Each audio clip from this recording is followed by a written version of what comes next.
This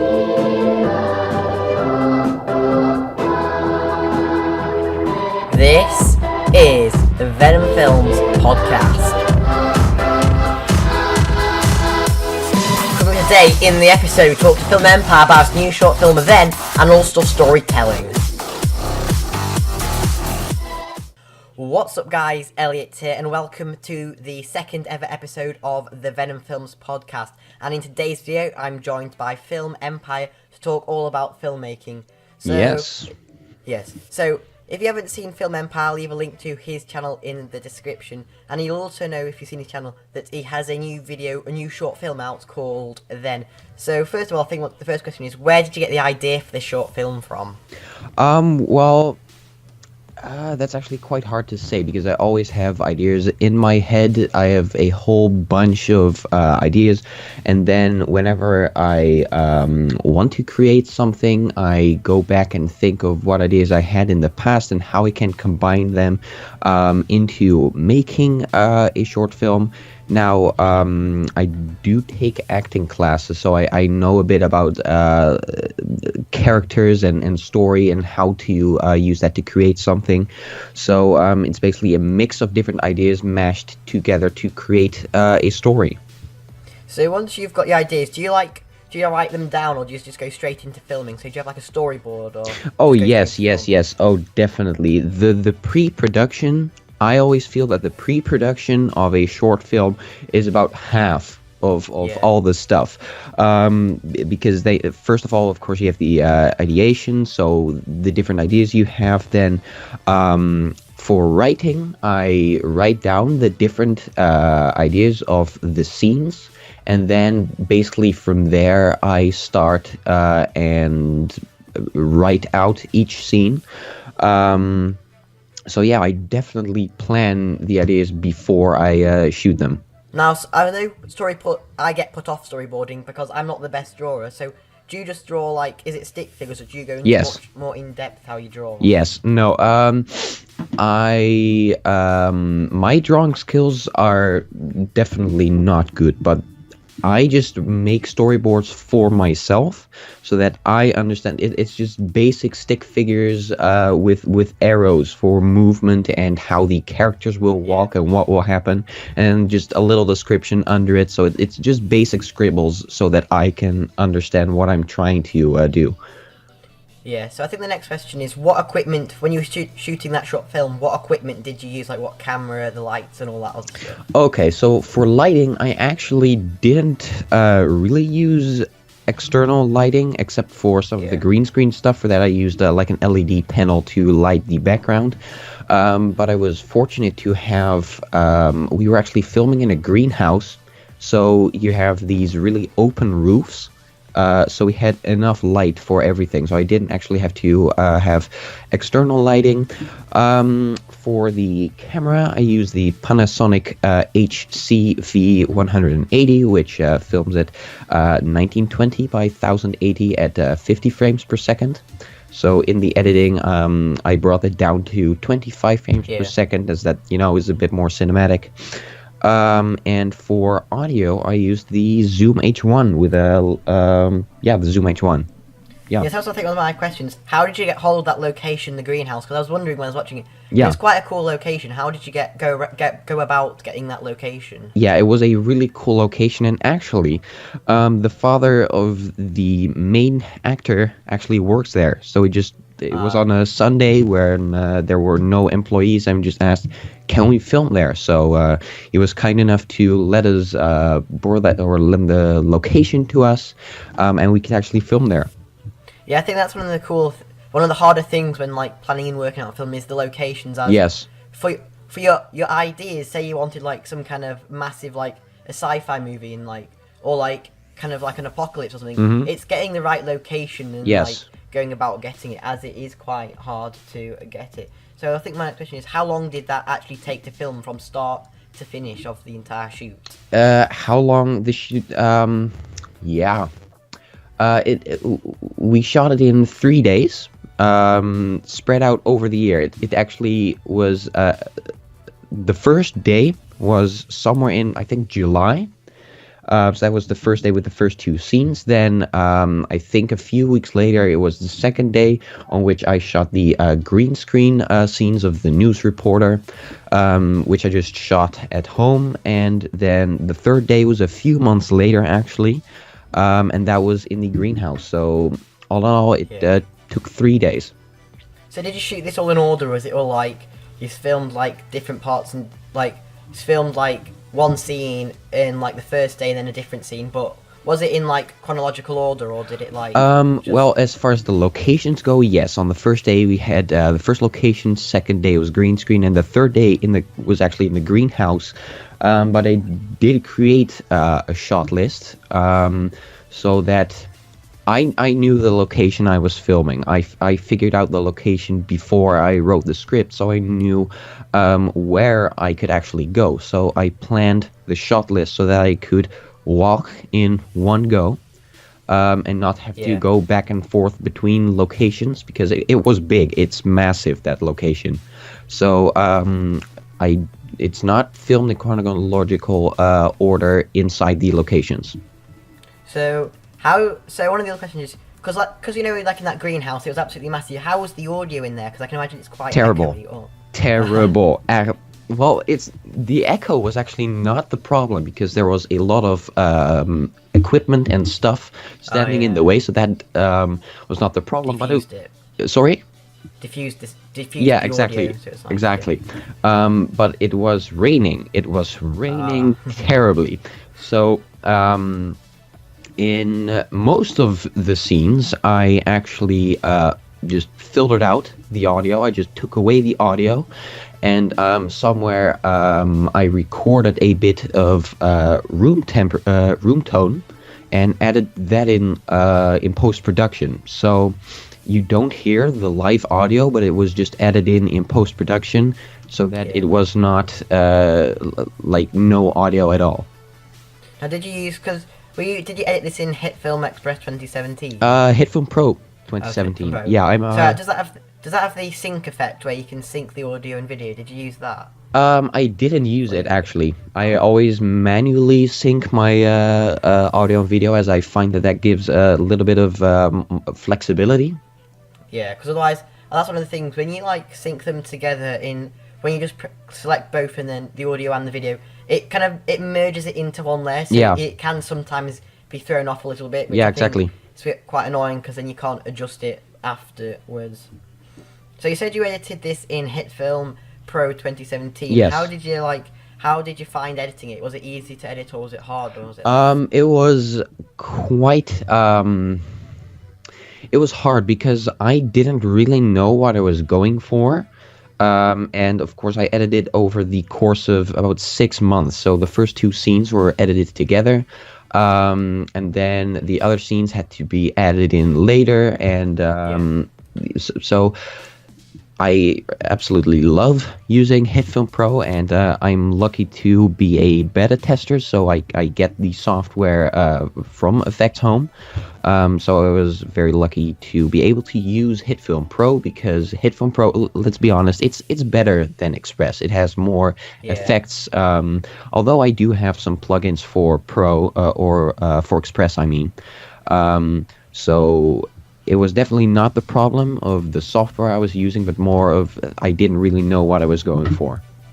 Yeah, just touching on the point of HitFilm Pro and HitFilm Express, what do you think the main differences are between HitFilm Express and HitFilm Pro?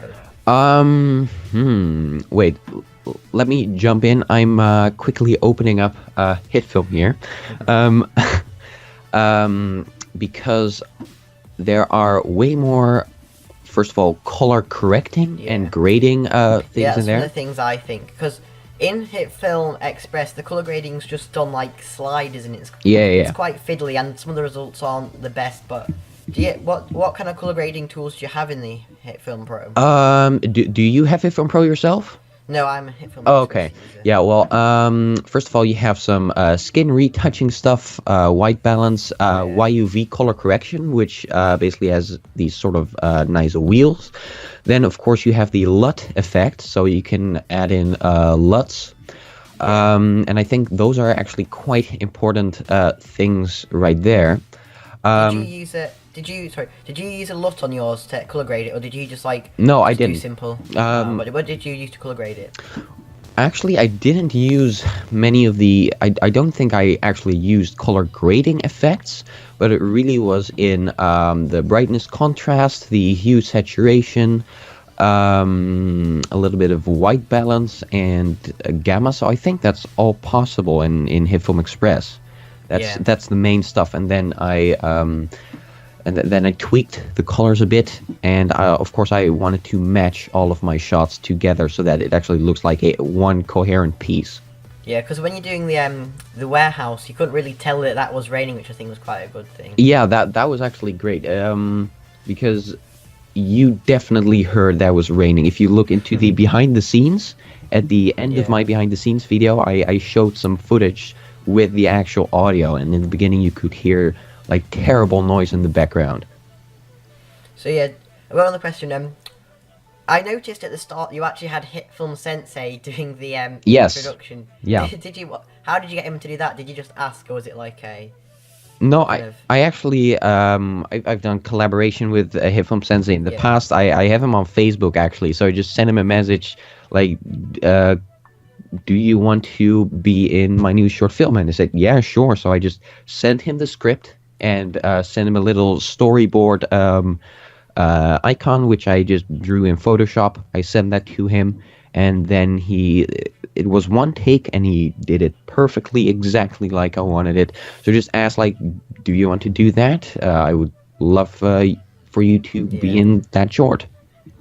Yeah, so for the people who've not watched a short film, explain what the different parts between the HitFilm Sensei and like the kids after the news report.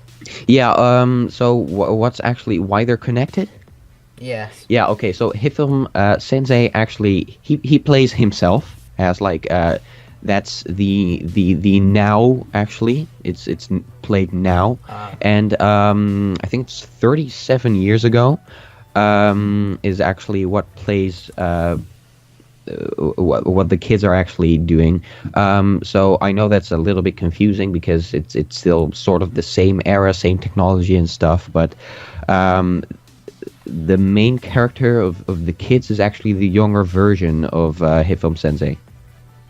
Yeah, so a little bit about editing. How did you so for the news report, it was quite a glitchy. How did you go about doing that glitch effect? Was it like a displacement map, or was it just like purely adding on stock? Yeah, it was. No, I literally let me pull this up. Glitch video effect. I think it's you can literally just Google for a VHS glitch effect, which is basically an overlay. So I added that over my footage and then applied a blending mode so that it actually blends in, and then I used the displacement effect on the video, which used the glitch effect layer above it to displace the footage. Yeah, so how did you enjoy editing in HitFilm? Was it quite an easy process, or did you like struggle a bit?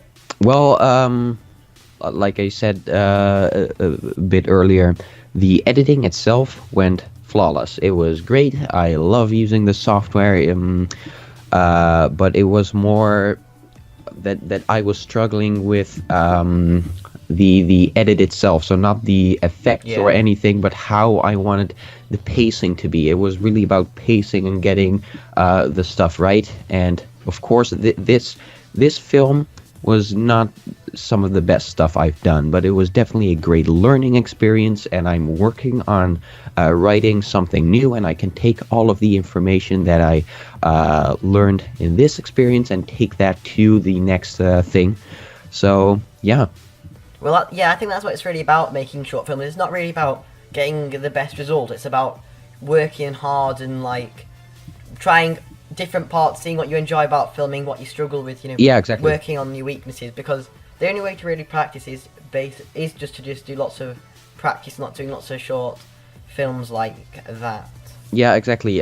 For me, until halfway through, I was trying to get, I want a long film. I want it to be longer than the other ones. And then halfway through, I realized this is not the goal I should be working for. Yeah. It should be about the story. People should be able to enjoy it. And a short film doesn't have to be like 10 minutes. It really doesn't. Even in 3 minutes, you can tell a great story. So then I started focusing more on the visuals and the story itself. So for the next thing I'm working on, I'm really focusing on the characters, the conflicts, what's actually happening in the story, rather than trying to create something long. Yeah, well, I think that's what lots of people who like beginning making short films get wrong. They're just trying to get like Yeah. Hollywood length films, like trying to get as long as they want. Exactly. But I think the most effective like short films, especially ones I've seen, are the shorter ones, maybe like the 2 to 3 minute range, which are like the storytelling. You have to be.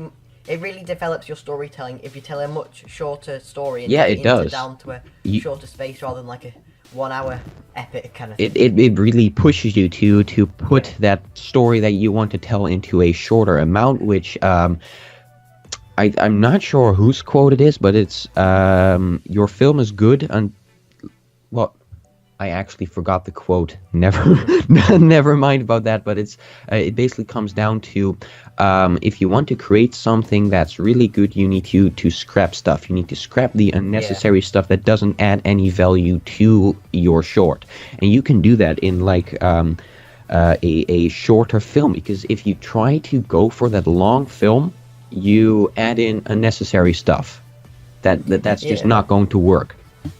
Yeah, well, I think that's the same about editing as well, isn't it? Like, you want to edit it down. You can't, like, because, like, say you've recorded, like, 10 minutes worth of footage, you really want to edit it down. Otherwise, like, the viewer retention's just going to go away, and people aren't going to watch a longer film. Especially on, like, YouTube. Like, maybe it's in the cinemas, they will watch it. But, like, on YouTube, people don't have the attention span to watch, like, a 7-8 minute short film. That's so, true. yeah, definitely want to get it down to a much shorter. And I think that's actually quite hard, especially in editing, because you've got all these shots. And getting rid of shots is quite hard that you don't need, that don't add to the story. Yeah, I actually had just to like that shot. scrap an entire scene, because that was actually we planned on filming that outside of the greenhouse, but it was raining horribly, so I had to scrap that scene, which I was like, I was quite sad actually, because it was one of the favorite scenes I wrote, but then it worked out. I on the spot there, I thought, okay, I can merge this into the next scene, so that it still gets still creates a coherent story. Yeah. Okay, so I think that has done it for today's podcast. Cool. Make sure you check out the Film Empire short film. Then I'll leave a link to that in the description. You can go to my channel by going to youtube.com/Film Empire. Then you just come to my channel, and I hope to see you there. Okay, so until next time, bye.